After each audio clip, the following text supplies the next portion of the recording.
Bonjour à toutes et à tous et bienvenue dans l'école du futur. Au programme aujourd'hui, on va reprendre le visionnage de la série La famille tout écran qui nous est proposée par notre partenaire le Clémy, vous le savez. Une série qui a pour objectif de donner des éclairages utiles et nécessaires à tous les parents quant à l'utilisation du numérique au sein des foyers. On regarde un épisode ensemble juste après. Mais d'abord, elle a une idée derrière la tech, c'est Dorit Naon qui est avec nous aujourd'hui. Bonjour Dorit, de quoi allons-nous parler avec vous? Hello, aujourd'hui on va parler de la parentalité en entreprise. On voit ça dans un instant, mais d'abord c'est notre sujet du jour. Ils ont lancé leur business en famille et ça marche. Portrait aujourd'hui d'une mère et de son fils qui se sont récemment lancés dans l'aventure entrepreneuriale et pour une bien noble cause, vous allez le voir. Ils sont nos invités du jour, Maëlys Kanzler. Bonjour Maëlys. Bonjour Philippine. Bienvenue sur ce plateau. Et Victor Bach. Bonjour Victor. Bonjour. Bienvenue, on en parle dans un instant, juste après le focus. Ça s'appelle La famille tout écran et c'est à la fois utile et nécessaire. Pour sensibiliser enfants et parents à l'utilisation des écrans au sein des foyers, le Clémy nous propose cette série qui invite à un usage maîtrisé du numérique dans les familles. On regarde tout de suite un épisode. On vous a préparé quelque chose. C'est pour la fête des mères? Non, c'est plutôt pour la défaite des mères. Bon, je vais vous laisser, moi. Celle des papas qui mentent aussi.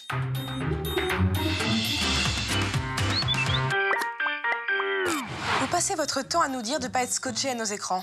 Sauf qu'on a mené l'enquête. Vous êtes accros. Oh non, c'est pas vrai. On fait attention. Ouais, très attention. On a des preuves. Il y a des têtes qui vont tomber. Voici le téléphone de maman. Regardez ce que nous avons découvert. Maman, je peux prendre ton téléphone pour jouer? Non, tu touches pas à mon téléphone. Et puis tu sais très bien que j'ai pas le jeu dessus. J'en étais sûre. Elle est au niveau 451 sur Glossy Fruity Loops. Maman, nous avons de quoi te faire tomber. Mon beau-père limite nos temps d'écran. Ce que vous allez voir va vous choquer. La vérité est insoutenable. Mais c'est pour ça que je fais tout le temps des rêves avec la musique de Mario en ce moment. Le juge ne va pas vous rater.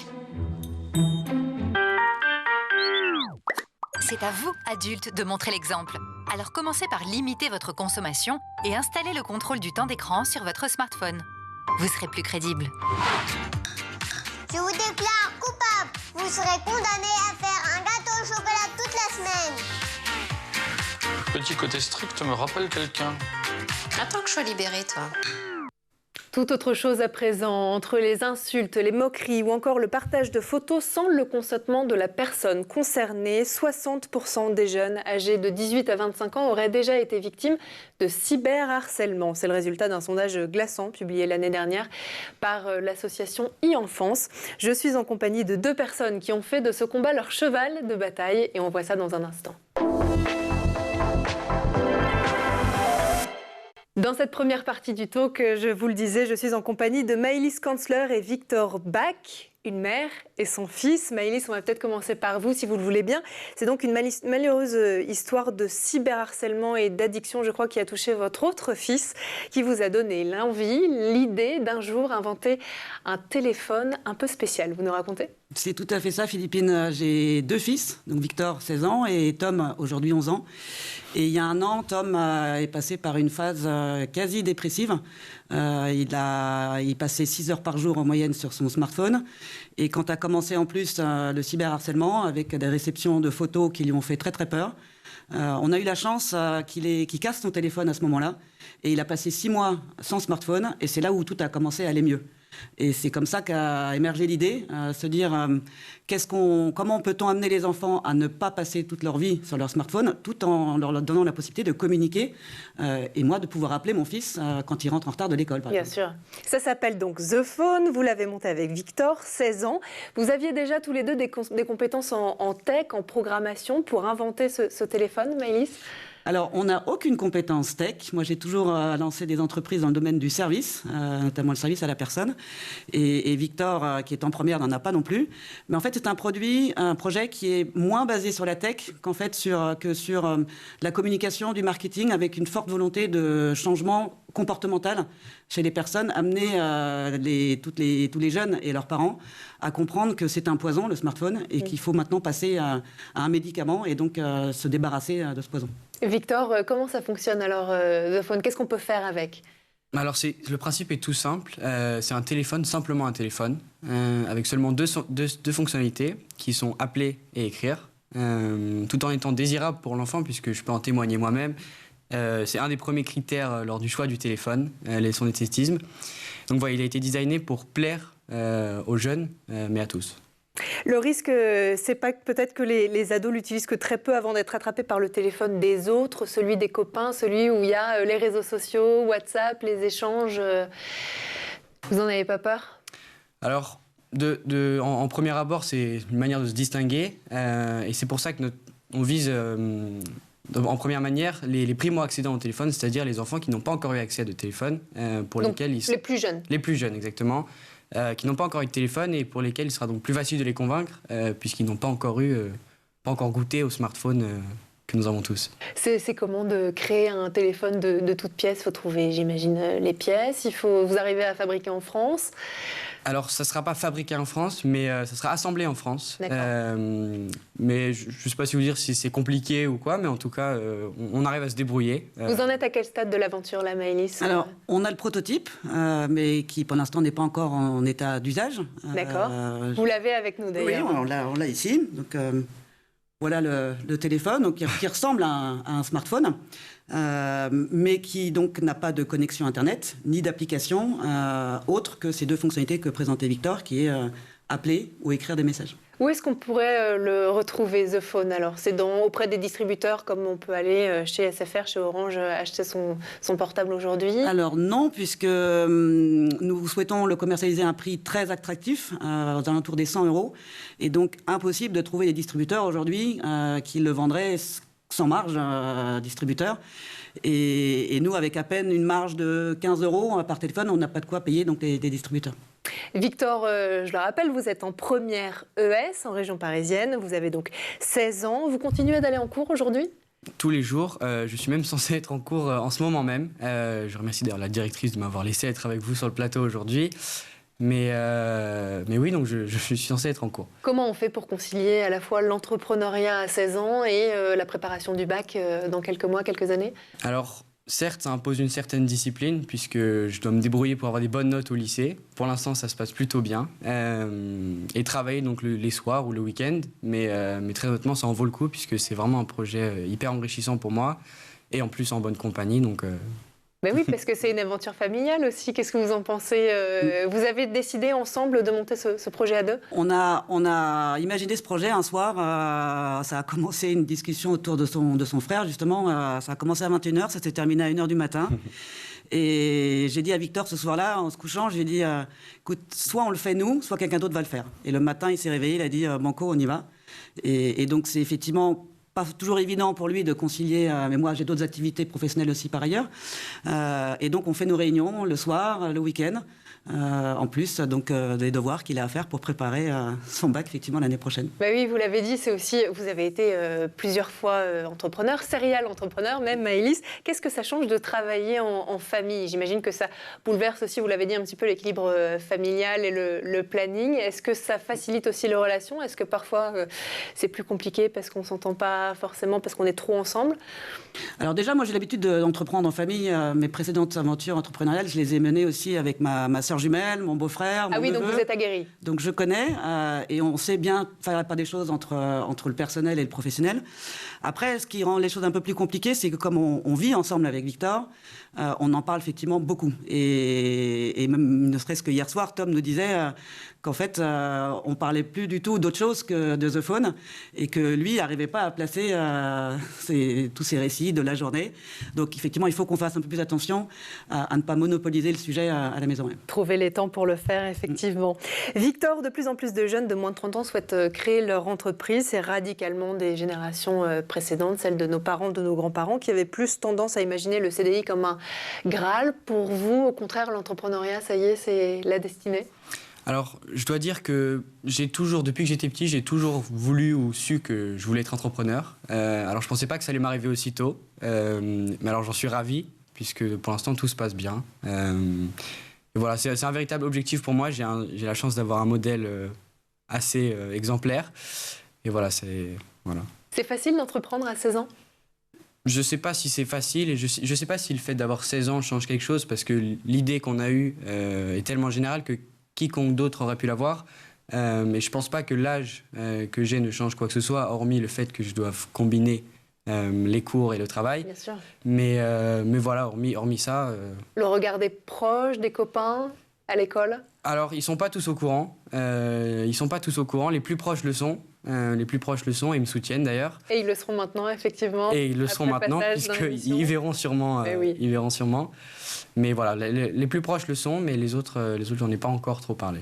Alors, Victor vient d'ailleurs tout juste de créer son compte LinkedIn, parce que ça y est, on a commencé les relations presse, on lance notre opération de crowdfunding, et donc c'est important qu'il puisse véhiculer en tant que porte-parole l'image de l'entreprise qu'il a cofondée. Donc, effectivement, ses amis n'étaient pas tous au courant, mais maintenant, ils vont l'être forcément. Ça devient un peu évident. Exactement. Difficile à cacher. J'allais vous poser la question, effectivement, comment ça se finance un projet comme ça? C'est un projet très tech, avec un produit. J'imagine que les coûts sont nombreux. Vous parlez d'un crowdfunding, donc d'un financement participatif que vous allez lancer là dans les prochains jours, prochaines semaines? C'est ça, exactement. Toutes les informations, d'ailleurs, sont sur notre site thephone.fr. On a souhaité se financer par une opération de crowdfunding pour créer une communauté qu'on appelle les pionniers, qui sont donc les premiers utilisateurs de notre téléphone, que ce soit les parents qui l'achètent pour leurs enfants ou même des adultes en quête de moments de déconnexion en deuxième téléphone, et qui vont donc tester les premiers exemplaires qui vont arriver entre février et mars prochain.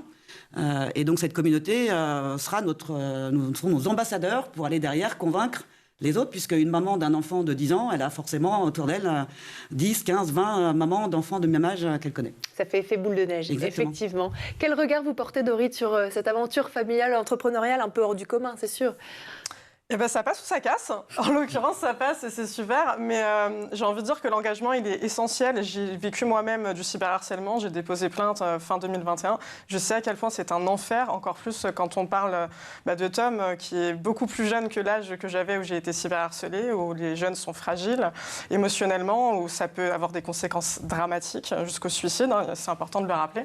Donc, bravo. Et c'est un engagement qui est vraiment fondamental. Et je vous souhaite beaucoup de réussite dans ce projet. Merci beaucoup. C'est tout ce qu'on vous souhaite, effectivement. Maëlys, est-ce que vous diriez que tout le monde peut se lancer dans l'entrepreneuriat? Il n'y a pas de limite au départ, ça c'est certain. Après, il faut des conditions. Moi, je dis toujours, il y en a 3. Déjà, d'avoir une idée. Deuxièmement, c'est d'être à plusieurs.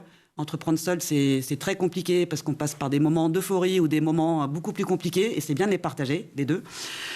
Et après, c'est une question aussi de disponibilité, que ce soit en temps. Souvent, des personnes veulent entreprendre, mais elles ont déjà un travail à côté, et ça, c'est pas simple. Mais aussi disponibilité financière. Il faut pas partir du principe qu'on puisse en vivre de suite, et donc il faut avoir de quoi pourvoir à ses besoins, soit avoir un compagnon, une compagne qui vous accompagne, soit avoir de côté, soit avoir un train de vie qui est pas trop important. Effectivement, c'est le sujet, grand sujet de l'entrepreneuriat. On va continuer à en parler ensemble. D'abord, on fait un tour du côté de la planète tech. Images, vidéos, c'est le Zap et c'est l'œil d'Edouard Degnaud.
So this is Jenga. Many of you will have played Jenga at various points. I always like playing it in pubs where they give you giant Jenga blocks, and when they fall over, everybody in the entire building knows you've screwed up.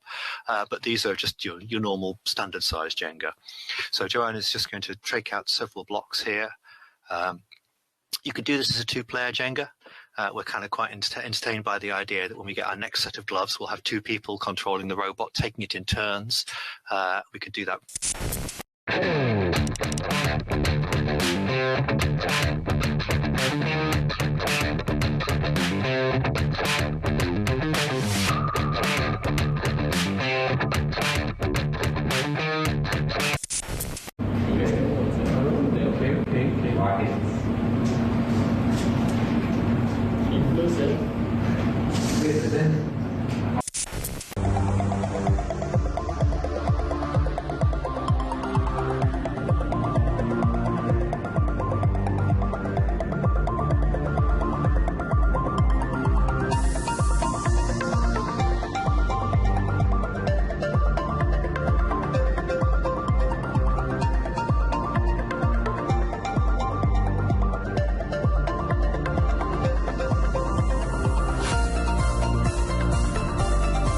Et on est de retour, toujours sur le plateau de l'École du Futur et en compagnie de nos invités. Mais avant de reprendre nos échanges, on va laisser place à la chronique de Dorit Naon, qui a une idée derrière la tech. Dorit, aujourd'hui, on va parler de parentalité en entreprise. Ça concerne qui? Qu'est-ce que c'est? 9 salariés sur 10 sont parents. C'est un chiffre du baromètre de la parentalité en entreprise publié par les Parents Zen en septembre 2023.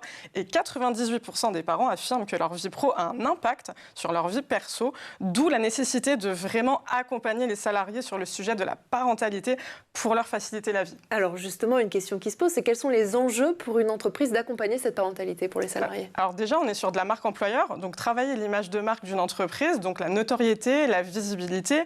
L'impact, c'est aussi de fidéliser les employés déjà présents et d'attirer de nouveaux talents, parce que finalement, 82% des salariés par an sont prêts à quitter leur boîte s'ils n'ont plus de service parentalité.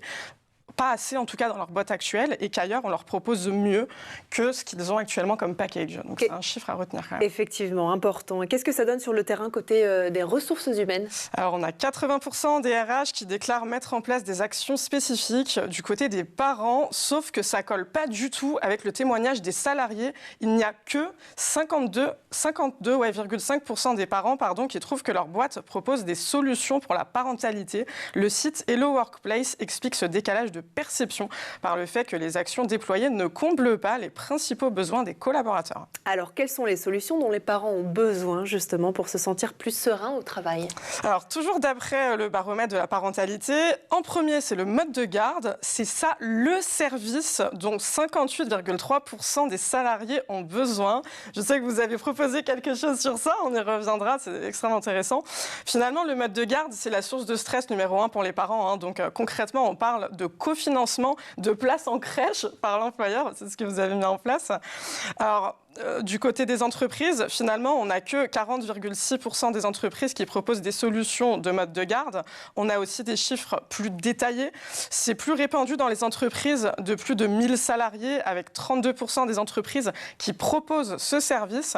C'est beaucoup plus rare dans les entreprises de moins de 20 salariés. Elles sont seulement 4% à proposer des solutions de mode de garde. Finalement, on explique ces écarts par le coût de l'investissement. Alors, je sais qu'il y a autre chose qui soulagerait les parents, qui a été cité dans le baromètre dont vous nous parlez, baromètre de la parentalité. Dites-nous tout. Déjà, la flexibilité des horaires de travail, tout simplement pour une meilleure organisation, pour 53,1% des parents interrogés. C'est un critère essentiel de bien-être. Du côté des entreprises, ça réagit plutôt bien parce que 53,9% ont déjà mis en place une politique de flexibilité horaire. Les bons élèves, c'est des grands groupes. On a 41% des entreprises de 1000 salariés et plus qui proposent ce type d'aménagement d'horaire contre 10% des entreprises de moins de 20 salariés. Alors Dorit, quand on parle de flexibilité, on parle aussi de télétravail de plus en plus. Est-ce que c'est réellement ce que plébiscitent les parents? Pas tant que ça, c'est étonnant, mais ça arrive seulement en 7e position des attentes des parents interrogés. Surtout que le télétravail, finalement, c'est souvent un piège pour les mamans qui se sentent obligées de faire les tâches ménagères, de préparer à manger, de s'occuper de la maison pendant leur temps de pause. Donc au contraire, ça favorise même plus l'épuisement professionnel de certains parents. Et finalement, on se rend compte que ce qui va être plutôt plébiscité, plébiscités, c'est les jours de congés spécifiques ou alors une mutuelle avantageuse pour les familles ou encore des chèques emploi-service universels. Merci beaucoup Dorit pour cette chronique. Effectivement, on en parlait là comme ça, mais les téléspectateurs ne savent pas ce qui se passe en coulisses, en off, effectivement.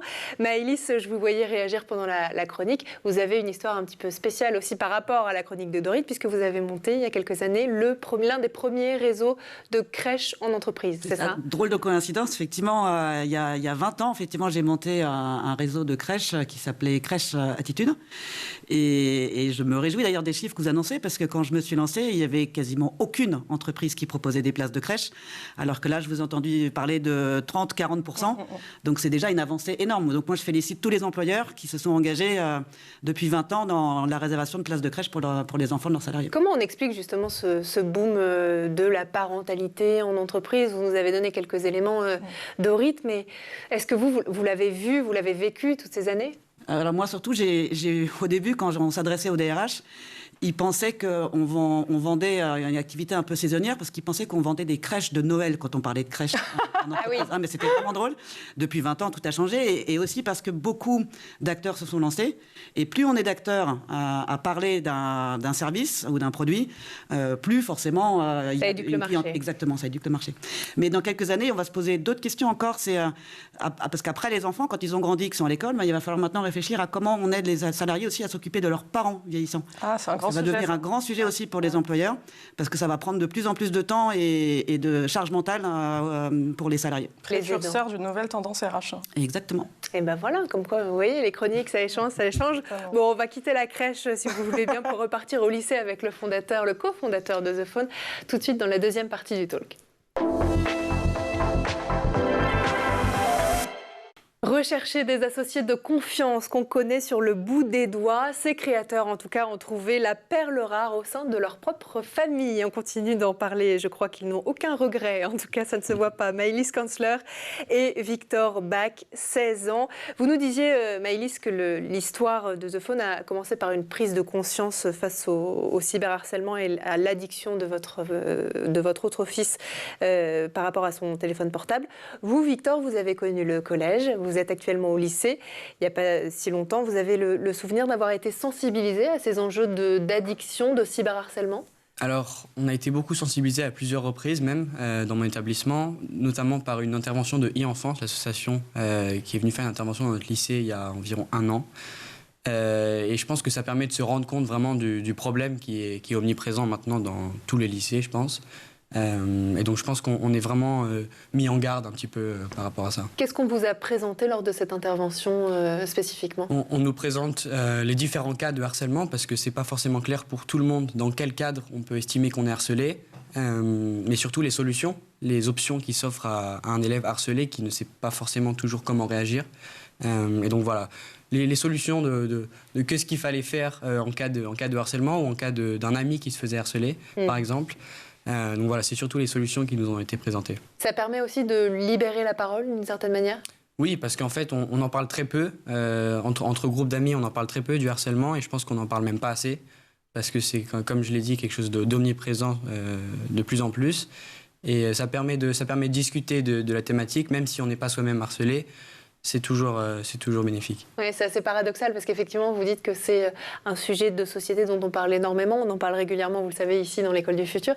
Et d'un autre côté, c'est assez tabou, très tabou même, dans les collèges et dans les lycées. Et je pense qu'effectivement, l'association e-Enfance qu'on a reçue à plusieurs reprises dans l'émission et dont on a parlé d'ailleurs en début d'émission aujourd'hui, fait un travail remarquable sur le sujet. Maëlys, en préparant cette intervention, vous me disiez aussi que vous aussi, vous avez été sensibilisée au sujet du cyberharcèlement. Toujours par e-Enfance, effectivement. Une fois qu'ils sont intervenus dans les 2 classes de mes enfants au lycée franco-allemand à Buc, ils ont proposé aussi une visio avec tous les parents qui a duré à peu près 2 heures et où on était informés des mêmes dangers et surtout on nous donnait des tentatives de pistes pour aider à accompagner les enfants dans la prévention et ensuite s'ils ont été harcelés, comment les aider à surmonter ça. Mais revenait toujours d'ailleurs de tous les parents cette question, mais c'est quoi la solution? Et en fait, la solution, elle n'existait pas avant que nous, on propose maintenant The Phone. Bien sûr. Quelles sont les plateformes qui, selon votre expérience, alors elles ne sont pas sur The Phone, on le rappelle, puisqu'on ne peut que communiquer, écrire et rappeler, mais les plateformes qui sont les plus dangereuses pour nos enfants, est-ce que c'est TikTok, est-ce que c'est Snapchat, est-ce que de votre expérience, peut-être Victor, de jeunes utilisateurs aussi de ces plateformes au quotidien? Alors, je pense que je suis en bonne position pour témoigner, puisque je dois avouer que moi-même, je suis tout le temps en compagnie de mon smartphone. Il me quitte jamais, si je puis dire. Mais je pense que le véritable problème, il réside dans les réseaux sociaux, notamment, comme vous avez cité, TikTok, Snapchat, Instagram, parce qu'en fait, c'est les plateformes sur lesquelles tout est superficiel. C'est ce qu'on prône aussi chez The Phone, de retrouver un rapport à la communication beaucoup plus sain et beaucoup plus réel. Vous le savez, Gabriel Attal a d'ailleurs à ce sujet émis plusieurs annonces ces derniers mois, ces dernières semaines. Parmi elles, pour lutter contre le harcèlement scolaire, l'exclusion de l'élève harceleur, des cours d'empathie, bannissement durable aussi des auteurs sur les réseaux sociaux. Maëlys, qu'est-ce que vous pensez, quel regard vous portez sur ces annonces aujourd'hui ?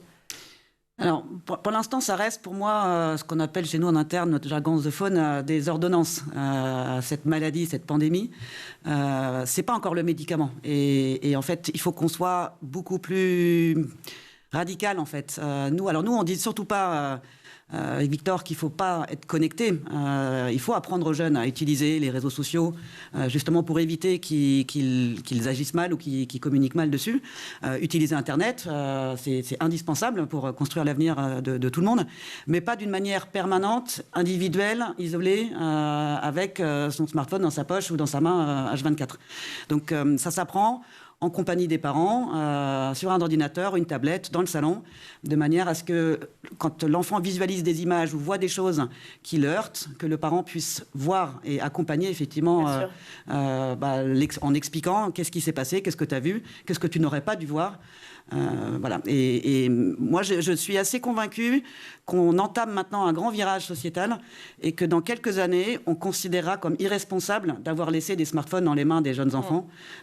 Comme il y a 10 ans, on considérait que c'était irresponsable de laisser des enfants skier sans casque sur des pistes de ski. Il y a encore, avant il y a 10 ans, on trouvait ça bizarre un enfant avec un casque. On trouvera ça très bizarre dans quelques années un enfant avec un smartphone. Un sujet sur lequel effectivement je voudrais avoir aussi votre avis. Vous savez, les jeunes Français obtiennent leur premier smartphone aux alentours de 10 ans. Alors oui, ça permet une ouverture à la connaissance, vous l'avez dit, un développement des liens sociaux, mais ça vient aussi avec des risques. Parmi eux, l'addiction et le cyberharcèlement, vous en avez parlé. L'exposition aussi au contenu pour adultes. Est-ce que 10 ans, c'est trop tôt selon vous ? Alors, pour avoir un téléphone, un outil de communication, non, parce que les enfants sont de plus en plus autonomes à prendre des moyens de transport tout seuls, et donc c'est indispensable de pouvoir rester en lien avec eux. Un smartphone, oui, je pense que c'est trop tôt, à 10 ans. Et si l'âge moyen d'accès au smartphone est 10 ans, c'est aussi l'âge moyen d'accès aux premières images pornographiques, effectivement, d'après les statistiques. Et la moitié des enfants n'ont pas cherché à aller sur un site pornographique. Ils y sont arrivés en passant par des pubs de basket, de raquettes de tennis, et d'un coup, ils atterrissent sur des images pornographiques. Et c'est arrivé à Tom aussi, à 10 ans, d'arriver sur un site pornographique. Effectivement, les dangers sont nombreux sur Internet. On rappelle que sur The Phone, pas d'Internet. Pas d'Internet.